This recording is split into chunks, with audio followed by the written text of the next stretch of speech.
Dana White announces boxing league. Now for some breaking news this morning, Dana White officially signed a deal with Turki Al Sheikh to launch a new boxing league. This was speculated for a year now, but it's official. Hello guys, welcome back to our channel Winsworld TV.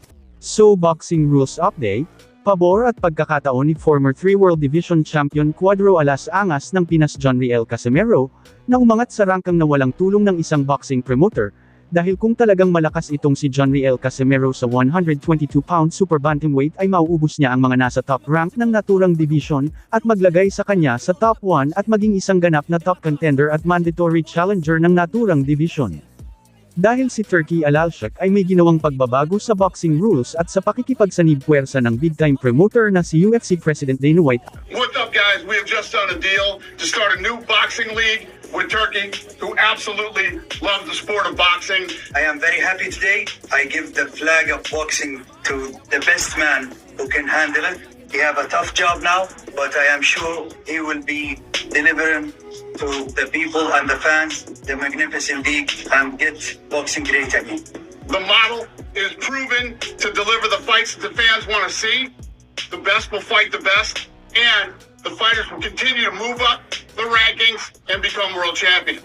We will continue to make announcements on where you can watch and all the rest of the details on the business as we get closer to the launch. I'll see you soon. Ayon sa pagbabago ay magiging isang kampiyon na lang sa bawat division. In short guys, ay magiging lega na ang labanan sa boxing sa bawat division na kung saan may top 15 contender at isang kampiyon. Ang top 15 contender ay maglalaban-laban hanggang sa makamit ang top 1 contender para maging isang mandatory challenger naman ng isang kampiyon sa naturang division. At sa bawat matatalo ay bubulusok sa mababa na pwesto, at dagdag pa ni Turki ay kapag hindi sila lumaban kung sakaling ipag-utos ang laban ay automatic na mawawala sa kanya ang makabilang top 15 fighter ng naturang division.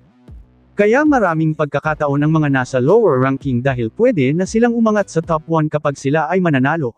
Kaya napakalaking oportunidad sa ating pambato na si former 3 World Division Champion Cuadro Alas Angas ng Pinas John Riel Casimero na makabilang at umangat ang rank sa pinakataas para maging mandatory challenger ng kampiyon sa naturang division. Kung maalala nyo, minsan na ito inalok ni Dana White sa big-time promoter na si Bob Arum, ngunit ito ay tumanggi sa kadahilanan na ayaw ni Bob Arum na magkaroon ng kaati pagdating sa kitaan, kaya nagkaroon si Dana White at Bob Arum ng alitan tungkol dito.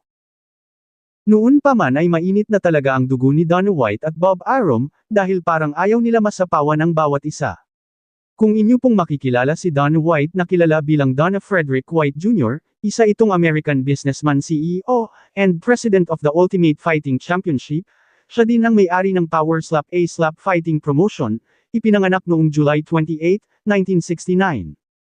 Si Bob Arum naman ay isa sa pinakamalaking promotor sa mundo ng boxing sports at hawak niya ang mga di-caliber na mga boksingero, kasali na dito ang former 8 World Division Champion aka pambansang kamao Manny Pacquiao. Gusto kasi ni Dana White pasukin bilang isang promoter ng boxing sport at gumawa ng isang collaboration ng boxing at MMA, dahil dyan sa plano na yan ni Dana White ay hindi pumayag itong si Bob Arum dahil ayaw ni Bob Arum na may kaati sa kikitain sa naturang plano. Simula noon ay panay-batihan na sila ng mga masasakit na salita sa social media. Ngunit itong si Dana White ay hindi nakinaya at nap-icon sa mga masasakit na mga salita ni Bob Arum, kaya sumabo ito at umuusok na ang ilong sa galit kay Bob Arum. Dahil sa alitan ng dalawa ay pati itong si Manny Pacquiao ay nadamay sa galit ni Dana White. Ayon kay Dana White ay hindi tama ang pag-handle ni Bob Arum sa bata niya na si Manny Pacquiao.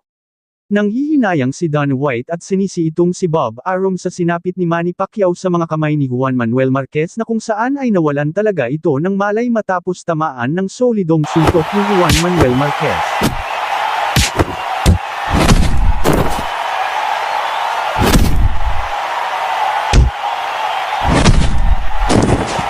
Ayon kay Dana White, mali ang ginawa ni Bob Arum, dahil bakit kailangan niya papatulan itong si Juan Manuel Marquez sa pang-apat na pagkakataon, dahil tinalo naman na ito ni Pacquiao sa pangatlong laban nila.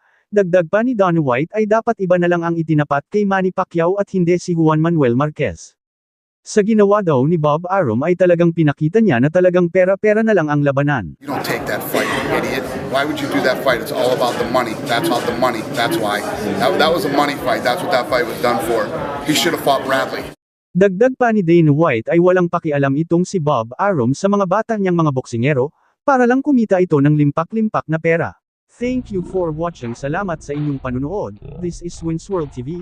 Saying peace, love and good vibes lang tayo lagi, okay, alright.